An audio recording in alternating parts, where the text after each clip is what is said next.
Hey everyone, this is Bill Moriarty from the Wisdom Seat, and I have a special one for you today. Anam Thubten came and led a retreat recently for the Wisdom Seat and very graciously agreed to do a one-on-one interview after the retreat for this podcast. He was noticing over the weekend the sense of celebration at the Wisdom Seat, and so his suggested topic was joy in Buddhism, and of course, that is what we talked about. A quick note, you'll hear Anam Thubten refer to practice of Chod, and I wanted you to know that he's written extensively on that topic and teaches on it. You could look at the Dharmata Foundation, and we'll link to that, and also a book he's written recently called Into the Haunted Ground. Okay, here's my interview with Anam Thubten. So you mentioned we could talk about joy? Absolutely, yeah. Joy is a really great topic. You seem to, I've only known you a couple of days, but walk around in joy?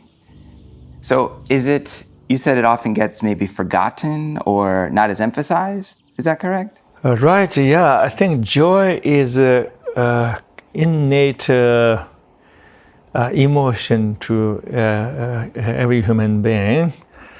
And most probably we are born with the loss of joy too. Yeah. And joy is really very natural. It's not like some kind of effect of a cause, but at the same time, at some point, we tend to lose the joy when we develop the ego structure, and we develop lots of concepts, ideas, and then our thinking mind begins to become really very powerful. The most powerful apparatus in our being to make decisions, to figure out what is happening each moment and what reality is who we are. So the thinking mind gets unaware and kind of covers the joy, and joy is like veiled, even though it's our really innate emotion. So therefore we kind of somehow need to remove these veils hiding the joy somewhere in deep place in our heart and rediscover it.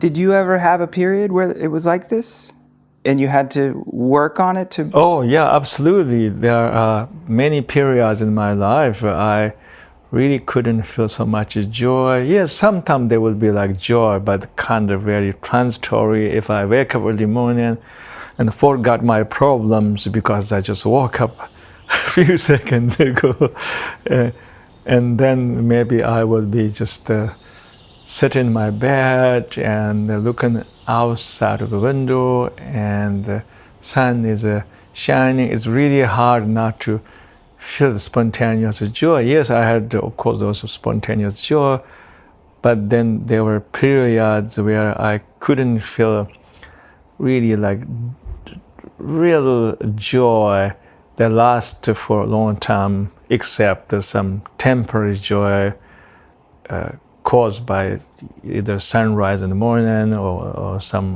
wonderful music.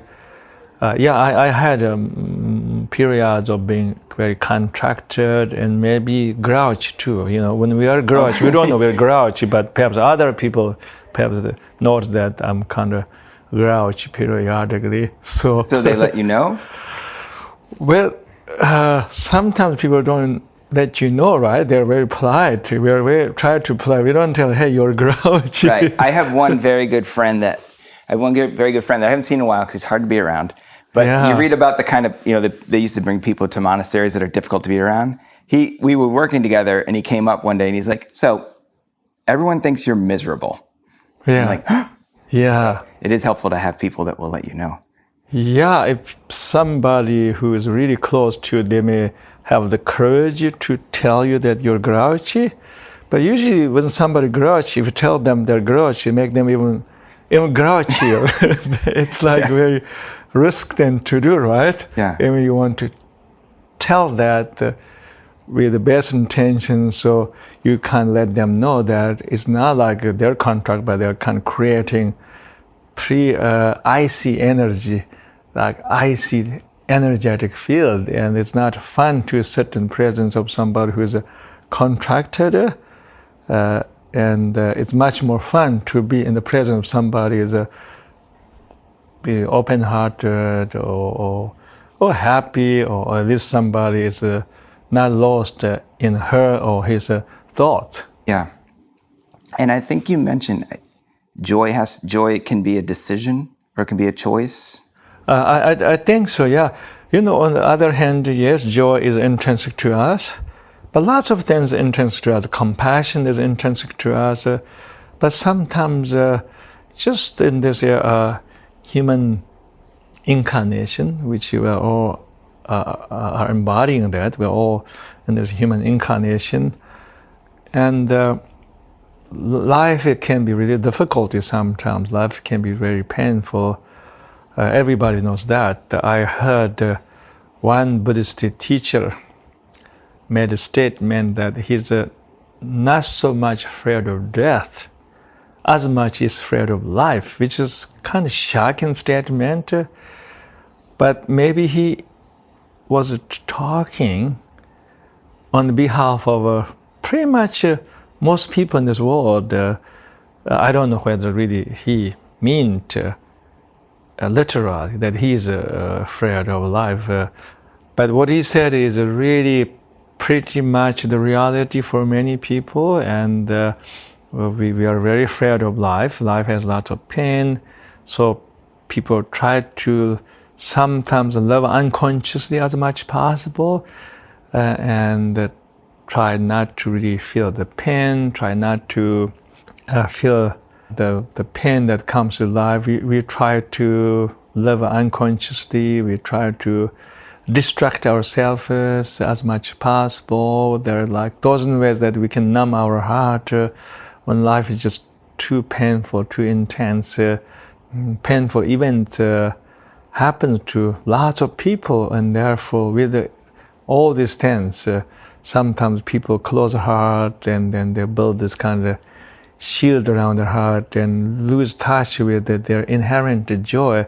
And therefore it's like almost we need some kind of inner work, spiritual work, like Buddhist practice, to rediscover that is already there. It's like we are somehow sitting on the property that has lots of water, and we kind of have to dig we have to basically dig a hole and so create a well, so then we can have access to plenty of personal water. But the water is there, but is underneath something, right? And so we could say there's a well of joy in each of us, but it has to be rediscovered, which requires intentional inner work.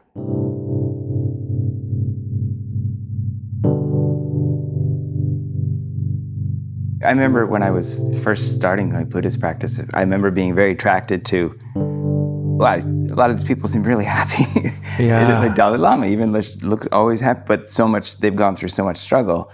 But until you brought it up this weekend, I realized like I've been reading and practicing and focusing on being grounded, compassion, wisdom. But then Michael said once when he was teaching on, I think it was Four Immeasurables, Yeah. as Bodhisattva, you're responsible for embodying the four, and one of them being joy. Right. And I'm like, yeah. I'm responsible for embodying joy. Yeah. Okay. So is there any particular practice related to joy or even trying to extend it? Yeah, absolutely. There are a lot of practice. That's good news. This is really good news. If there's no practice, that's not so good news. Practice to cultivate joy. There are plenty of practice. But first, before I get into the practice, let me make this distinction between happiness and joy. By the way, our spiritual vocabulary is always changing, and every decade, maybe like 20 years ago, people are very much into happiness, and there were lots of even books on happiness. But I think these days, where at least many people are really interested in this idea of joy more than happiness.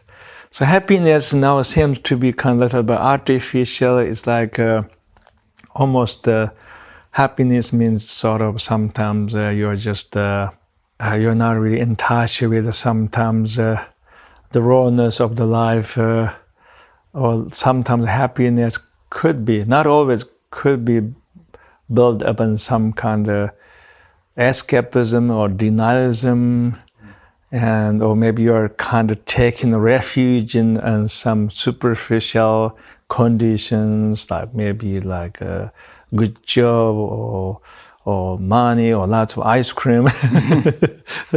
So I think joy seems to be in that respect more organic and comes from maybe a deeper place, but it's all, of course, just how you use those terms.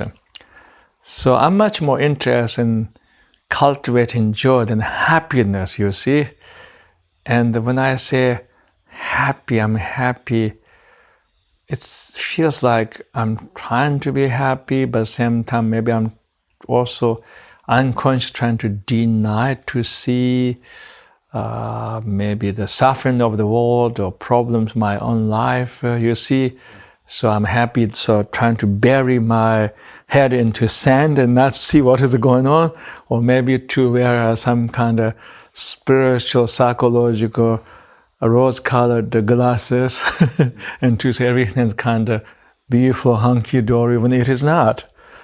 So there's kind of sense of denialism, at least to me, when I hear the word happiness. Of course, that may not be true for everybody, but that's sort of my personal take on the way I do happiness, whereas the joy seems to be much more endowed with intelligence. You can kind of see what is happening. You see problems in your life, you can feel the pain you had, but still you can feel that you're celebrating the life, the present moment. And there are practices, absolutely. And even though we don't usually think so much happiness, the joy and compassion in one sentence, we tend to think they're two separate emotions. But there's a really huge correlation between compassion and joy. So this is illogical, right? To the ego, it's illogical. It's almost like compassion has nothing to do with the joy. To our ego's mind, which is not always intelligent because it's lacking in a real inquiry. So to the ego, compassion doesn't sound very interesting. Something we are doing something good for others. It's like we have nothing to gain from compassion. That's how ego sees. Ego must say, joy is great because at least I will be happy when I feel joy. But so our ego, the eye of ego is really short-sighted. It's not so intelligent as it thinks so.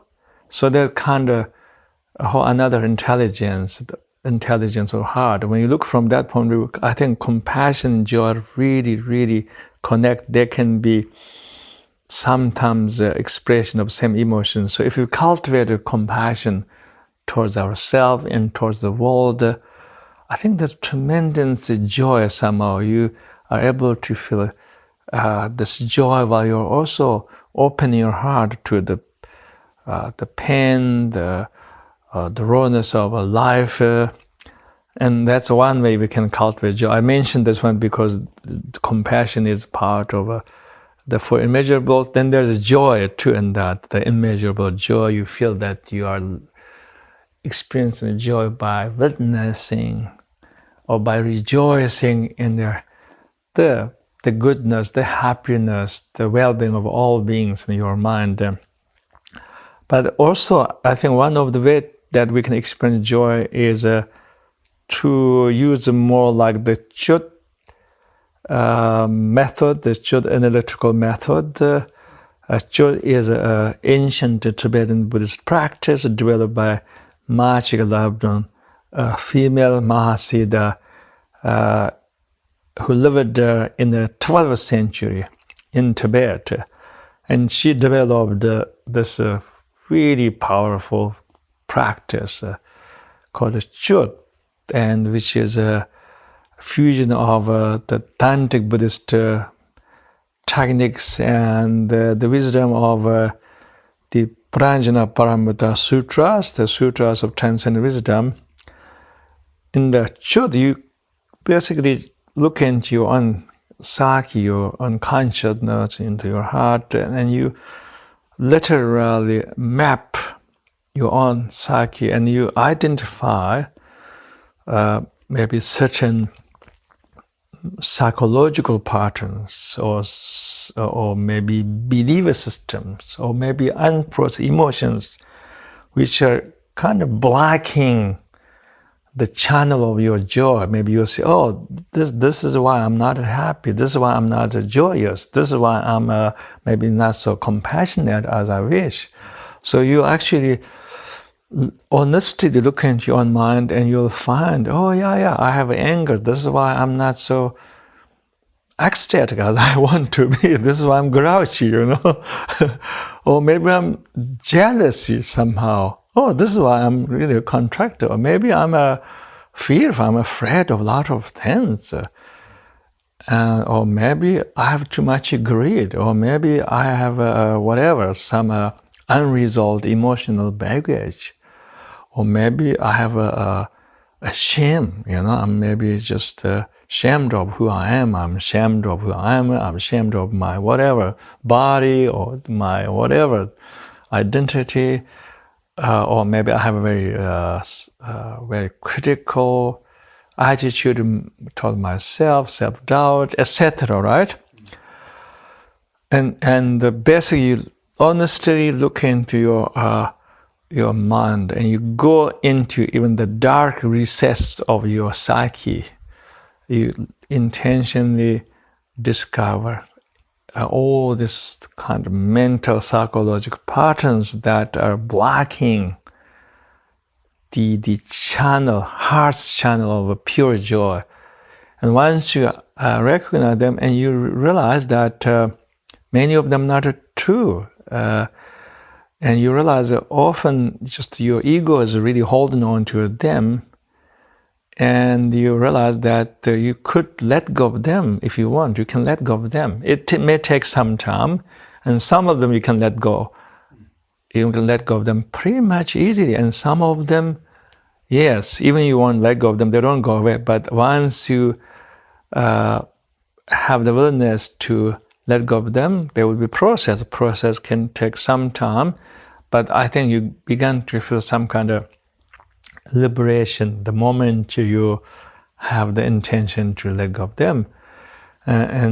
So anyway, in the Chod, you look into, and you see all these patterns holding you back from being open-hearted, or to live in harmony with everything, or to just feel joy from breathing, or from living, from being in the present moment for no other reason.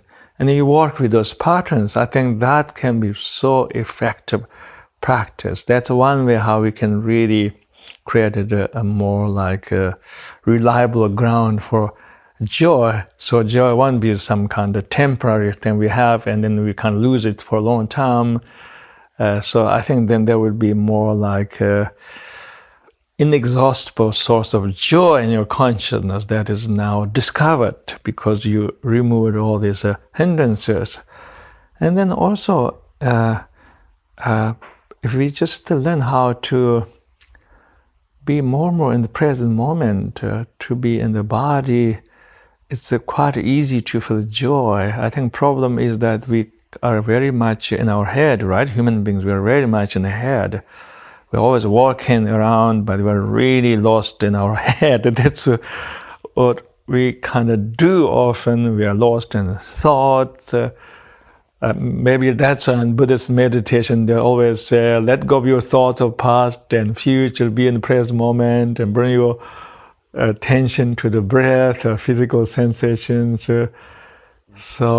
And that's why meditation can bring so much joy, because what it does is sometimes help us to not be lost in our head, in our thinking mind, but to connect with the body and present moment. And that's why sometimes, like if you work in the vegetable garden, many people these days have a little garden on their roof or in their backyard, even though you live in a city. It's really wonderful to just work with the soil, with the vegetables, because what does is you are really in the present moment. You're not so much in the head, and you're like experiencing the movement, your body, and feeling or touching the soil, and there's so much joy just from being in the present moment and just being in a relationship with the earth and senses and nature, the sunlight, the breeze.